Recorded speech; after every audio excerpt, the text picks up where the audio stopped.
Fini les portables à l'école.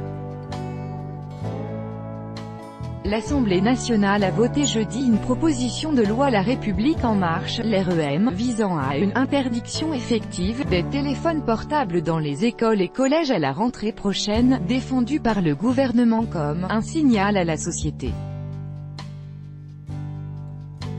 Le texte, adopté à main levée en première lecture, a obtenu les voix des élus de la majorité LREM et MODEM, ainsi que de l'UDI Agir. Tous les autres groupes ont dénoncé une proposition inutile, voire une tartufferie, l'air, qui revient à une simple opération de communication, plusieurs d'entre eux optant néanmoins pour l'abstention à l'instar des socialistes et insoumis. L'opposition critique le caractère superfétatoire du texte. La proposition de loi entend interdire l'usage de tout objet connecté dans les écoles maternelles, élémentaires et les collèges, sauf pour des usages pédagogiques, à l'exception des lieux où le règlement intérieur l'autorise expressément. Le Code de l'éducation interdit déjà, depuis la loi du 12 juillet 2010, les portables, durant toute activité d'enseignement et dans les lieux prévus par le règlement intérieur.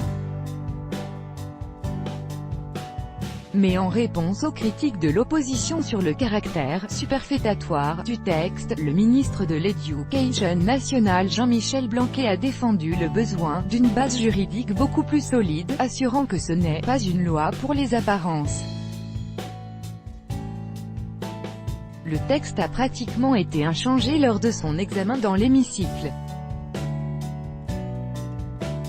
Un amendement LREM, similaire à un amendement UDI Agir, a toutefois été adopté pour faire inscrire dans la loi la possibilité pour le personnel enseignant de confisquer les portables.